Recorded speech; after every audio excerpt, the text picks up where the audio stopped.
The spoon didn't fall. It stopped, hanging in the air a quarter of an inch from the floor, impossibly frozen in time. The new inmate, Elias, a man who built his life on logic, stared, his mind refusing to process what he was seeing. Across the table, an old prisoner with eyes like cracked slate, known only as Silas, didn't even look up. Rule number 1, kid, Silas rasped. Nothing ever touches the floor in Blackstone. As Elias watched, the frozen spoon dissolved into a fine gray dust, as if erased from existence. He was about to learn that in this prison, the rules weren't just guidelines. They were immutable laws of physics. Blackstone Penitentiary wasn't a place of chaos. It was a place of absolute, suffocating order. The silence was the first thing that struck you, a heavy blanket of compliance where inmates moved with quiet, joyless precision. Elias learned the other rules from Silas. Rule 2, all inmates must be in their cells by the final bell. And Rule 3, never speak the warden's name.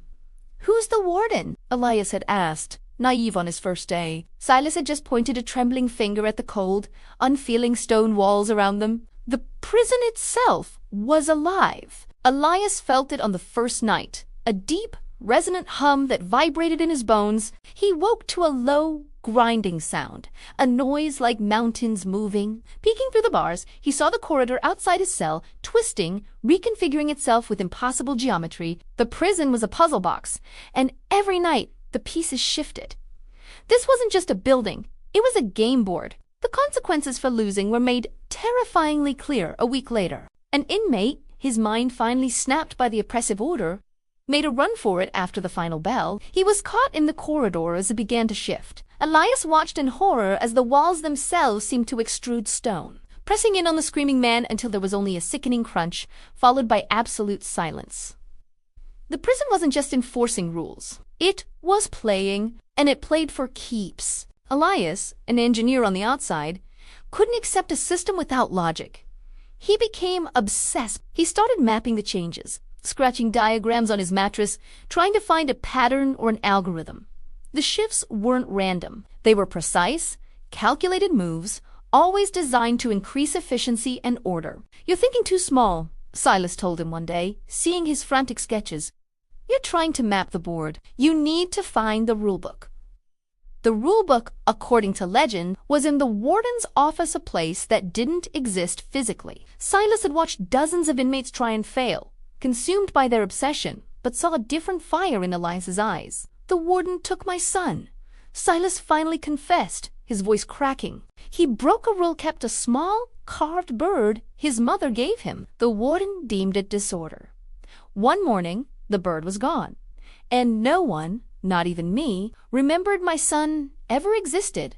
Silas gave him a clue, a final, desperate hope, a loose stone in the oldest, unchanging part of the prison. Behind it, Elias found not a book, but a single, rolled-up blueprint from the 1800s.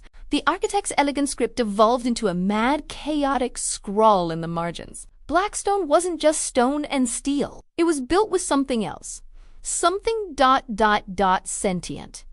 The architect had designed a sentient architectural system to enforce perfect, logical order. The warden wasn't a ghost. It was the prison itself. The nightly shifts were its moves. The final, terrifying note revealed the game's ultimate objective. The system's solution to disorder is a final, perfect configuration, the architect wrote. A state of checkmate, a permanent lockdown where all pieces are frozen. Forever. Elias felt a wave of nausea. The game wasn't meant to be won. The goal was to trap them all in a single, final move, turning them into living statues. He saw it then in the patterns he'd mapped. The prison was slowly contracting, the corridors narrowing. The game was nearing its end. Checkmate was coming. He couldn't fight the prison. He couldn't outrun it. He had to outthink it. The warden was a creature of perfect logic. It followed its own rules, absolutely. But it could not comprehend a paradox. Its prime directive was Rule 2. All inmates must be in their cells by the final bell. The warden's logic was binary. An inmate was either in a cell or not in a cell, safe or forfeit. But what if he could be in both and neither at the same time? He found his opportunity on the blueprint. The grand realignment. The final checkmate move. For a fraction of a second during the shift, the space between the cell blocks would exist. It was a space that, according to the Warden's rules, shouldn't be accessible. An illegal move. On the final night, the lockdown alarm blared, a sound that felt like a death knell. The inmates scrambled into their cells, their faces masks of grim acceptance. But Elias didn't go to his cell. He ran into the main nexus. He could hear the colossal grinding of stone as the final move began, the entire prison contracting around him. He positioned himself perfectly at the intersection of 4 corridors, as 2 massive cell blocks slid towards each other, threatening to crush him. He didn't run. He took a deep breath, and at the last possible second, wedged his body into the closing gap. For one terrifying moment, he was in an impossible space. He was not in corridor A or B. He was in the gap. He was a paradox. The Warden's perfect, logical system encountered an error it could not compute. A soul-tearing screech of tortured stone and tortured logic echoed through the penitentiary. The grinding stopped. The movement ceased. The entire prison froze, mid-shift, with a final, shuddering groan. He had crashed the game. Elias pulled himself from the gap, standing in a broken, half-formed corridor. He had won. He had broken the Warden. But his victory was a new kind of prison.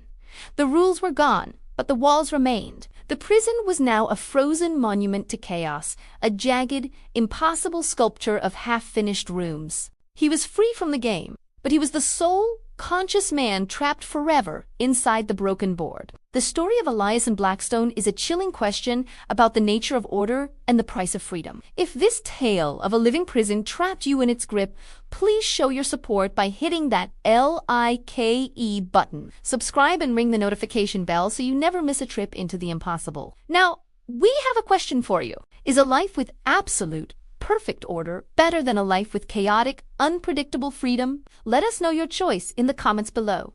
Thank you for watching. Be careful what rules you choose to follow. Sometimes the game itself is the real prison, and the only winning move is not to play.